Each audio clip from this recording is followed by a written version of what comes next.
चलिए आज एक ऐसी अनोखी पौराणिक कथा की दुनिया में चलते हैं।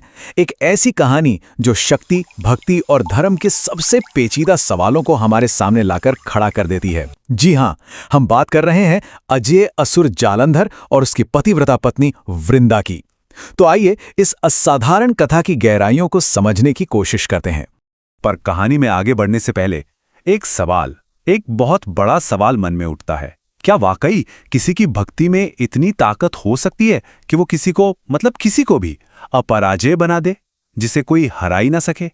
जानते हैं, इस पूरी कहानी का जो सार है ना, वो इसी एक सवाल में कहीं छिपा हुआ है। तो फिर कहानी का आगाज करते हैं इसके पहले मुख्य किरदार से। एक ऐसा किरदार जो बहुत ही शक्तिशाली था। नाम था उसका जालंधर, अजेय असुर जालंधर।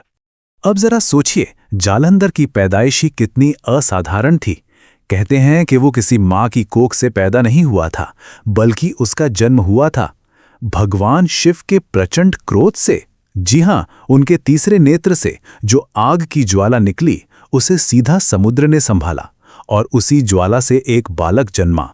समुद्र ने ही उसे पाला पोसा और इसी वजह से वो बड़ा होकर इतना पराक्रमी और शक्तिशाली असुर राजा बना।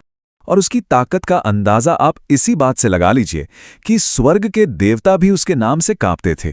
मतलब तीनों लोकों में उसने एक तरह से हाहाकार मचा रखा था। पर सवाल तो वही था, आखिर उसकी इस बेहिसाब, इस असीम शक्ति का स्रोत क्या था? कहां से आ रही थी ये ताकत?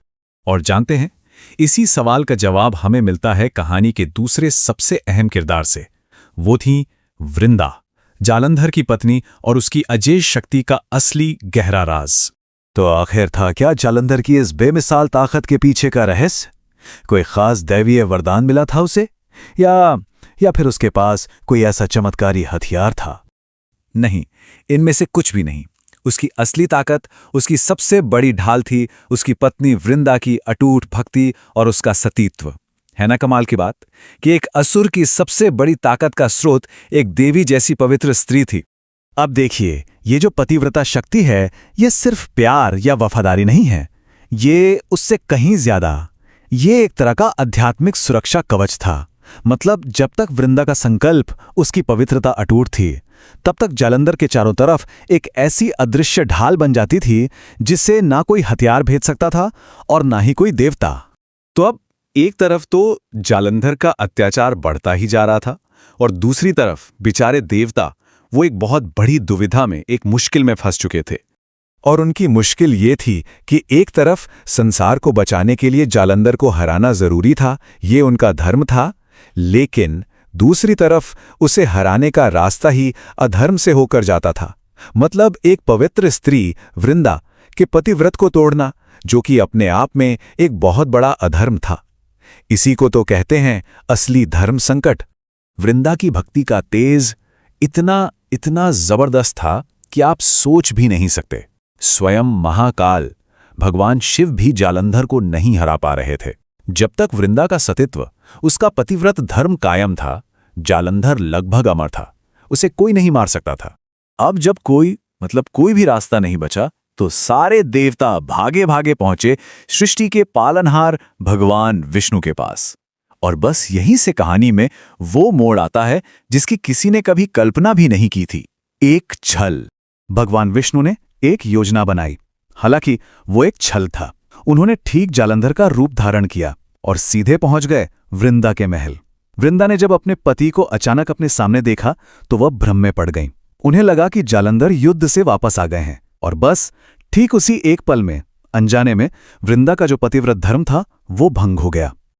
और जैसे ही यहां वृंदा का संकल्प टूटा, ठीक उसी पल हजारों मील दूर युद्ध के मैदान में लड़ रहे जालंधर का वो अदृश्य सुरक्षा कवच, वो ढाल टूटकर चकनाचूर हो गई। वो एकदम से कमजोर पड़ गया, असुरक्षित हो गया।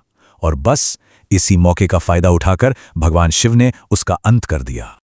लेकिन रुकिए, कहानी यहां खत्म नहीं हुई, क्योंकि इस जीत की नींव एक छल पर रखी गई थी। और उस छल का जो परिणाम निकला ना, वो बहुत गहरा और दुखद था। इतना गहरा कि उसका असर हम आज तक देखते हैं।